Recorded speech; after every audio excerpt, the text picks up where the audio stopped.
Florencia González, incorporada hace un par de años, un poquito más, al estudio. La verdad, una excelente contadora pública que nos va a ilustrar con algo que ya conocen, pero que es muy importante advertir sus efectos. Vamos a ver entonces el régimen de retención de pagos a beneficiarios del país. Gracias, Florencia. En 10 minutitos más o menos lo podemos redondear. ¿Compartís vos, Gabriel, o lo hago yo? Bueno, como vos prefieras, te iba a preguntar. Lo hago yo. Ayudá a la dama. Dale. Llévalo vos, así manejás el PowerPoint vos. Bueno. Empecé mal. ¿Se ve ahí? A ver, ¿se ve o no? No, por ahora no. No se ve todavía. No me deja. Manejáselo vos, Gabriel, porque me parece que como vos estás, me parece que no soy debe yo el poder. moderador, Florencia. Claro, por no eso. me deja un PowerPoint, me deja otros archivos, me deja Excel o Word. Sí. Bien, bueno, ¿querés cerrarlo vos? Lo abro. Listo, claro, lo tengo abierto. Ahí está.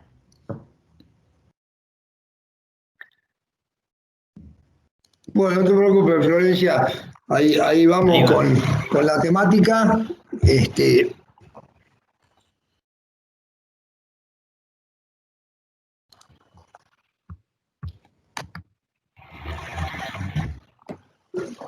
Díganme ahora si... Estupendo. Perfecto. Ahora sí. Bien.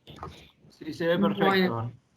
Bueno, la idea es hablar de algo, esto no es una novedad, pero bueno, dar un pantallazo del régimen de de retención de impuestos a las ganancias de la RG 830, un poco de los conceptos básicos, las consecuencias de no actuar como agente y algunas cuestiones particulares. Si me querés pasar, Gabriel. Bueno, en principio los sujetos obligados a actuar como agente de retención son los que ya conocemos, son personas humanas, jurídicas, asociaciones indivisas, entidades financieras, fideicomisos, cooperativas, fondos comunes de inversión. Ahí si me lo pasas. Bueno, las retenciones se efectúan al hacer el pago y se ingresan de forma quincenal, con el pago a cuenta y con la declaración jurada mensual del SICORE. El monto mínimo general es de 240 pesos, obligatorio para ingresar, y en el caso específico de alquiler de inmuebles urbanos recibidos por no inscriptos es de 1.020 pesos. Bueno, ahora vamos a hablar quizás de lo más importante, que es qué pasa cuando no actuamos como agente de retención o cuando retenemos pero no ingresamos el impuesto. Para esto, AFIP se puede respaldar en algunas cuestiones de la ley de procedimiento o en la ley de ganancias. En el caso de la ley de procedimientos, en el artículo 8 establece la responsabilidad solidaria de los agentes de retención por el tributo que omitieron retener una vez que se vence el plazo de 15 días desde la fecha que correspondía efectuar dicha retención, si no pueden acreditar que los contribuyentes han abonado efectivamente este gravamen. También se consideran responsables solidarios por el tributo que retuvieron y que dejaron de ingresar en la forma que lo establece la ley. Por otro lado, en el artículo 45 establece también la multa por omisión de impuesto. Es decir, que esta multa va entre el 50 y el 100% del impuesto que se omitió a retener, salvo que se pueda demostrar error excusable. Que se considera error excusable cuando por la complejidad o novedad de una ley no se pueda comprender su verdadero significado y por esto la gente haya retenido mal. Y también AFIP se puede respaldar en el artículo 46 de defraudación de impuestos, en el que puede aplicar una multa de entre el 2 y 10 veces el importe no abonado a quien haya retenido y haya tenido intención de perjudicar al fisco mediante declaraciones engañosas u ocultación maliciosa. Por otro lado, AFIP también se puede respaldar en la ley de ganancias, ahí sí, Gabriel, si me pasás la filmina, que en el artículo 40 establece que AFIP tiene la potestad de impugnar el gasto en el caso de que el agente de retención no haya efectuado la retención correspondiente, generando un aumento en el impuesto a las ganancias del agente de retención. Esto es de vital importancia porque la inexistencia de una retención cuando correspondía le da la posibilidad al fisco de impugnar el gasto. Es decir, si yo no retuve 5.000 pesos por un gasto de 100.000, el fisco puede no exigirme la retención, sino impugnarme los 100.000 y tener un efecto del 30% de 100.000. Y esto existe y hay fallos que le dan la razón al fisco. ¿Sí, Florencia? Sí, hay fallos, inclusive hay fallos y hay dictámenes en los que algunos son a favor del fisco y otros en contra de utilizar dos de estas consecuencias. Algunos hablan de la impugnación del gasto y a su vez multas, donde sería una sanción sobre una sanción, pero hay fallos en los que respaldan a FIP sobre esto. Porque obviamente está legislado y está previsto en la ley de impuesto a las ganancias, o sea, está previsto. Lo que hay que desconocer no es la existencia de una ley, sino la injusticia o la inconstitucionalidad de una ley. Y muchas veces los jueces dicen, si está en la ley, eso es otra cuestión, la inconstitucionalidad, y le da la razón al fisco y tiene los problemas el contribuyente por no haber practicado una retención. Por eso es muy importante el tema tratado, por las implicancias, y esto es del día a día, porque esto es operación por operación y orden de pago y orden de pago, o sea, la vital importancia que tiene el cálculo adecuado de una retención de ganancias.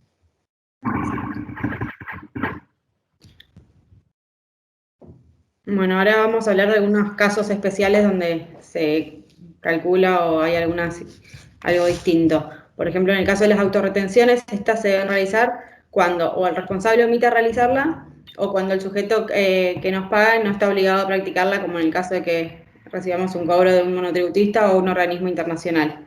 Estas se deben hacer se deben ingresar en la quincena en la que se recibió el pago y se pueden ingresar o por compensación de otros impuestos o por pago bancario.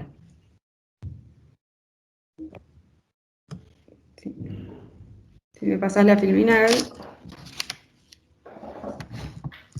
En reintegro de gastos estamos. Otro caso tenemos, reintegro de gastos. Sobre estos no corresponde retener siempre y cuando se acredite fehacientemente que la erogación fue en nombre propio, pero por cuenta y orden del agente de retención. A su vez también se constate que se ha practicado la retención sobre dichos conceptos y se debe entregar toda esta documentación cuyo reintegro se solicita y las copias de todas las retenciones que se hayan efectuado.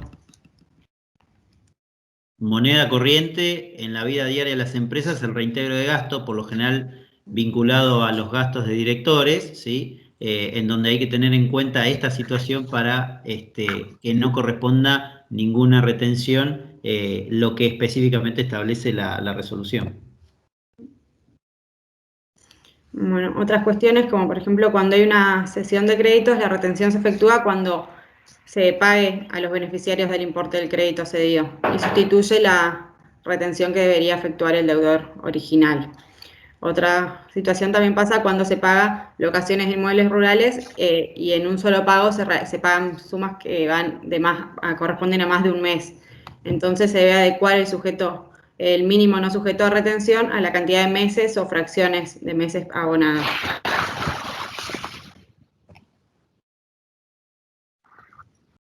Bueno, también integración parcial en dinero, dación en pago. Bueno, sigo. Dación en pago. Cuando haya una dación en pago o permuta y haya una integración parcial en dinero, se debe realizar la retención sobre el total de la operación y descontarlo de este pago en dinero. Otra situación pasa cuando hay varios conceptos que tienen distinto tratamiento en una factura y no se discrimina estos conceptos. Es decir, si no está discriminado y no se puede saber qué concepto aplica cada tipo de retención, todos los conceptos van a quedar sujetos a retención al procedimiento o al concepto que arroje una retención mayor. Esto es muy común en el ámbito agropecuario, bueno, también en el ámbito de empresas comerciales, cuando en la factura se paga todo, es decir, viene el contratista y me alambró una grandes cantidades de líneas de hectáreas de campo y le pagué el servicio, le pagué el alambre, le pagué las tuercas, los tornillos, todo lo que utilizó para hacer el alambrado, y la factura es de 230.000 pesos, porque obviamente alambrar un campo tiene unas situaciones de gastos que no son no son gastos pequeños. Entonces ahí surge la disyuntiva. La resolución 830, una resolución extensa en cuanto a cantidad de artículos, prevé casi todas las situaciones que pueden suceder. Entonces acá me dice, si hay varios conceptos en la misma factura, tiene que respetar cada uno de ellos, ¿sí? Salvo que no estén discriminados. Esto es muy importante porque con los contratistas siempre en el día a día suceden situaciones de rispidez cuando dicen me estás reteniendo mucho impuesto a las ganancias. La realidad es que depende cómo emite la factura, porque si él emite la factura y discrimina, el concepto o el sujeto, el monto no sujeto a retención para bienes de cambio es mucho más alto que la de servicios. Pero si él no discrimina y factura alambrado de campo, todo va a ir por el concepto servicios. Pero él tendría que discriminar. Esto es muy importante tenerlo en cuenta y fíjense que apuntamos a situaciones de la diaria que hacen y que resuelven inconvenientes que son muy complejos después, una vez finalizado el ejercicio y una vez cerrada una operación comercial, porque una vez cerrada una operación comercial yo no puedo volver a retener un concepto que no retuve antes, ¿sí?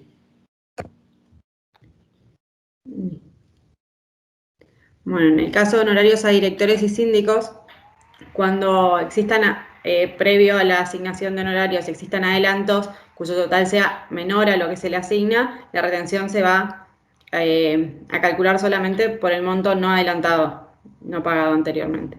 Y en cambio, cuando la sociedad no puede hacer la retención por el total del honorario o retribución porque es mayor a los adelantos, el director tiene que autorretenerse.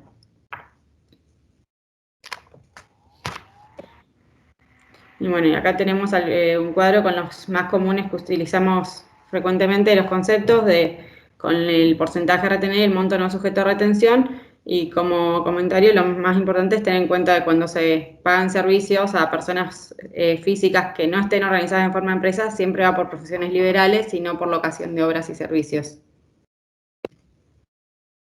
Muy importante esta situación, pregunta casi habitual de si le retengo por prestación de servicio o por la escala, que es mucho más alta, en el caso de profesiones, ¿sí? Dice honorarios, profesiones liberales u oficios. Acá dice oficios, viene un carpintero y la retención de impuestos a las ganancias por ese oficio es mucho más alta, ¿sí? Fíjense que tiene un mínimo no sujeto a retención de 16.000 pesos y uno va a una escala, ¿sí? Y no es lo mismo que la locación de servicios que solo retiene el 2%, como podrán ver en la mitad del cuadro, el 2% con un mínimo de 67.000, es decir, la retención cambia muchísimo. Pero eso depende de lo que esté facturando y de cómo lo esté facturando. Un oficio, un carpintero, un pintor, ¿sí? Tiene una retención diferenciada, ¿sí? A lo que es una locación de obra o prestación de servicios. Y es crucial la diferencia y es muy a menudo la pregunta para poder diferenciarlo. Terminé. Bien, es muy importante, gracias Florencia, es muy importante este dato a nivel operativo diario.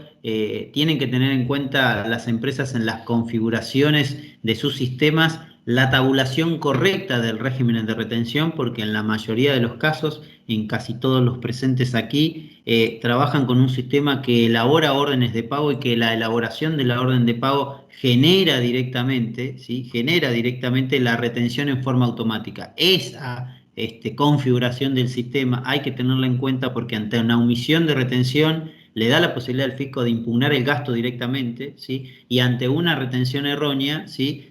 Me obliga a mí como responsable solidario a reemplazar la porción que no pagué y obviamente que está ligado a sanciones. Está ligado a sanciones por la sencilla razón de que tengo dinero que no es mío, ¿sí? Si yo tengo que pagar un honorario de 100.000 pesos y tengo que hacer una retención de 18.000, esos 18.000 pesos no son míos, sino que son del contribuyente, pero tienen que quedar depositados en el fisco. Por eso es que el fisco, a través de la ley de procedimiento tributario, exige y impone sanciones porque cuida, ¿sí?, su recaudación. Y es muy importante. Y esto surge, por eso la importancia de la charla, de los quehaceres diarios, de las operaciones diarias de las empresas. Ahí hay que tener mucho, mucho cuidado, ¿sí?